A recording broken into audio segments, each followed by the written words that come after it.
Selamat datang di modul perkuliahan pemrograman sistem. Pada modul ini saya akan coba untuk melanjutkan perkuliahan sebelumnya ya mengenai device driver. Ya, jadi sebelumnya kita sudah membahas ada 3 jenis device driver yang utama. Yang pertama adalah block device, yang kedua adalah network device, yang ketiga adalah karakter device. Masing-masing sudah dijelaskan pada modul sebelumnya, ya, kegunaannya, karakteristiknya, dan bagaimana behaviornya. Pada modul ini kita akan mencoba untuk melakukan implementasi terhadap sebuah device driver, sekaligus saya akan coba untuk menjelaskan masing-masing part of code dari implementasi tersebut, ya. Jadi pada slide kita tahu bahwa secara general, ya, nanti masing-masing ini saya akan jelaskan langsung ke code-nya. Ya, code-nya bisa Anda dapatkan dari Skele atau Anda bisa ambil dari link deskripsi pada modul ini. Ya, jadi nanti saya ketika saya menjelaskan, saya juga akan coba menjelaskan code yang ada. Ya, jadi secara sinkronus kita bisa dapat contohnya sekaligus dapat penjelasan makna dari contoh tersebut. Ya. Secara umum, ya implementation step-nya yang pertama adalah kita harus tahu bagaimana karakteristik dari device tersebut. Lalu yang kedua adalah kita memap device specific operation. Ya, jadi nanti ada semacam protokol atau semacam bisa dibilang satu pakem, ya. Di sini kita melakukan specific operation. Operationnya mau apa di sini? Apakah mau read atau write, ya. Terus di sini ataukah open misalnya, ya. Terus kita mendefine device name-nya, ya, user interface-nya. Ini bukan user interface dalam bentuk grafik, ya. Terus ada namespace-nya seperti apa? Mau kita akses dari apa? Misalnya dev apa. Lalu kita select major number dan minor number. Major number itu yang tadi kita tahu apakah ini block device, apakah ini karakter device, ya. Terus di sini ada minornya. Minornya ini kira-kira dia tercolok di serial apa gitu, ya. Jadi serial number yang keberapa gitu. Dia mencolok di port yang sebelah mana. Terus kita lakukan mapping, ya, the number to the right device subroutines. Terus kita lakukan file interface subroutines. Lalu kita compile device driver seperti yang sudah pernah kita lakukan sebelumnya. Lalu yang ke-9 kita melakukan instalasi device driver modul. Kita insmode ke dalam kernel yang sedang berjalan, ya, di tempat kita. Kita jadikan itu loadable kernel module atau LKM.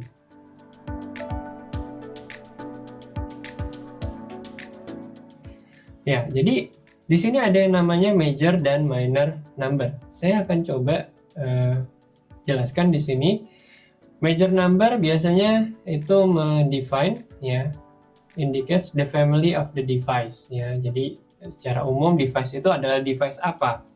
Sedangkan kalau minor number di sini indicate the number of the device when there are several serial port. Artinya ada beberapa port, ya. Dia masuk ke port yang mana. Ya. Oke, kalau kita coba lihat, ya, di bagian contoh dari source code-nya, ya, kalian bisa lihat source code-nya dari link yang ada di modul ini atau dari Skele. Ya, kalau kita coba lihat dari source code-nya di sini,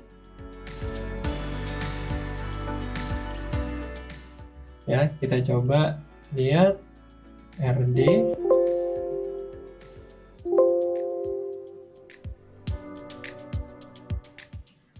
Kalau kita lihat di sini ada device name, ya. Device name adalah RDC dev dr. Terus di sini ada GPL, ya.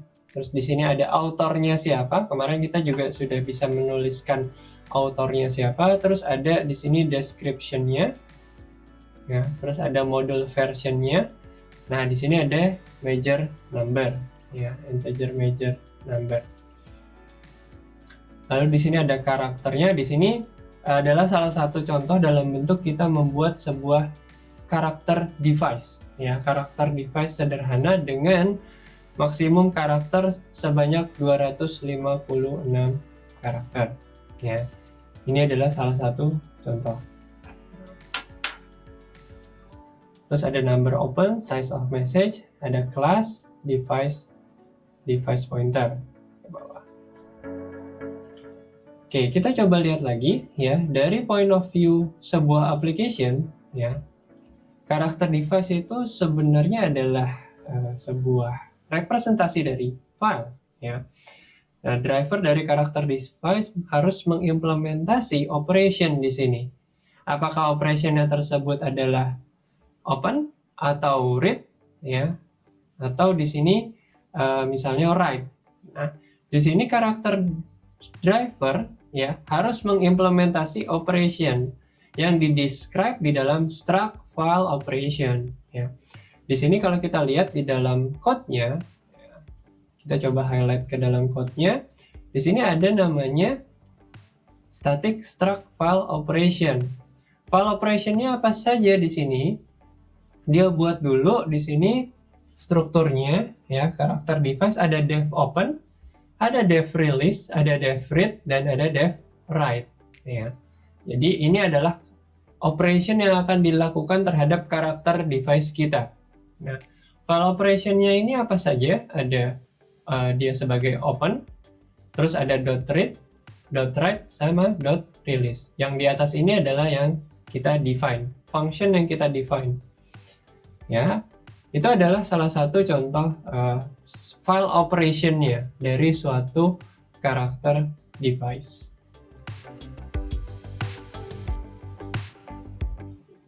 Oke, kita coba lanjut lagi di sini. Nah, bagaimana pertukaran data antara user space dan kernel space? Ya, di sini dibilang kernel code tidak secara langsung diizinkan untuk mengakses user space ya, atau menggunakan memory copy ya. Di sini ada beberapa hal yang alasannya ya, yang merupakan alasannya. Jadi di sini yang pertama adalah tidak bekerja untuk beberapa arsitektur ya. Jika address-nya ini invalid ya, maka application-nya akan mengalami segmentation false ya. Dan kernel ya, dia di sini punya prinsip never trust user space, karena banyak aplikasi banyak yang tidak bertanggung jawab ya.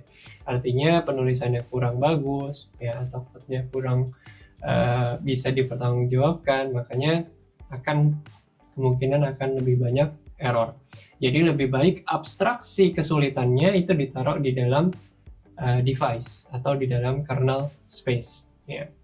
Jadi di sini kita berusaha untuk membuat kernel code itu portable, secure, dan dapat memiliki error handling ya. Dan karakter device yang kita miliki atau yang kita buat, custom karakter device ini harus bisa melakukan exchange data dengan user space ya. Nah, yang digunakan untuk melakukan exchange data itu antara lain adalah ini ya, exchange buffer. Ada copy to user atau copy from user. Ini adalah dua function yang bisa digunakan untuk mengexchange data dari kernel space ke dalam user space ya. Ini yang diimplementasi di dalam kernel driver. Kalau kita lihat di bagian contohnya ya, kita coba bisa lihat di dalam sini. Saya coba kecilkan terlebih dahulu ya. Di bagian source code ini kita bisa lihat ya, ada dia melakukan copy to user ya. Ya, di sini kalau kita lihat pada saat dia melakukan read ya, dia melakukan read ya, artinya dev read ini adalah ya kita membaca dari device. Membaca dari device yang dia lakukan adalah karena kita ingin baca dari device, berarti di sini yang barunya ya, metode yang barunya adalah raw copy to user ya. Jadi dia melakukan copy ke dalam user. Nah, dia melakukan copy ke user. Karena kita dev read di sini dev read operation dev read di sini yaitu kita berusaha untuk membaca dari device kita. Ya, kita menyediakan layanan baca dari device kita. Ya. Atau misalnya dev write di sini. Kita beri layanan untuk menuliskan ke dalam device kita, karakter device kita.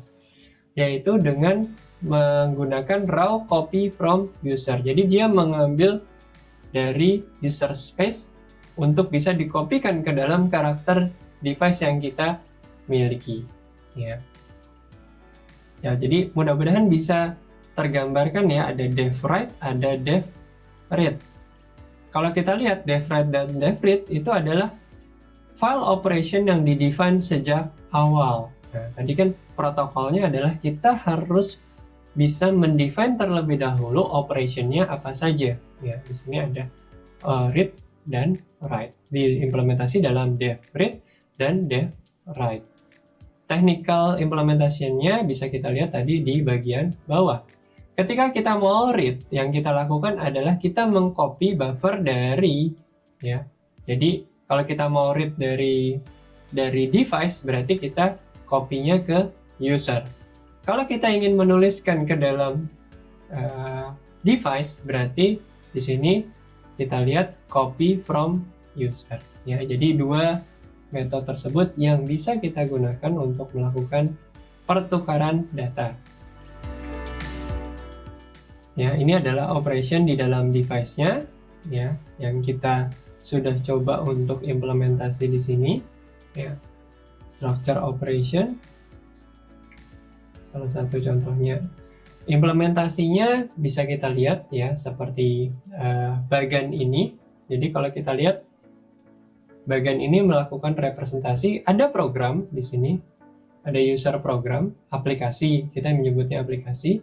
Di sini sudah mulai Linux kernel, ya di sini ada Virtual File System Switch atau VFS, ya.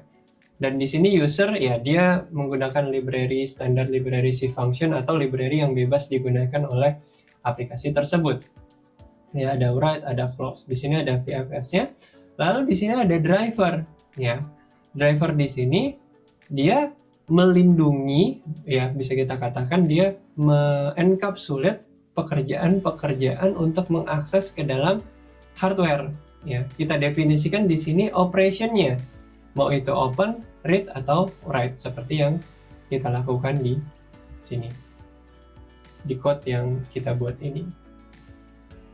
Ya, ini adalah operation assignment-nya, ada read, write, open atau release. Ya, hati-hati terhadap compatibility issue terhadap Linux version. Ya, pada video kali ini Anda sudah diperkenalkan bagaimana step by step dalam melakukan implementasi sebuah device driver secara teori. Berikut adalah sebuah panduan umum step by step untuk dapat melakukan implementasi device driver.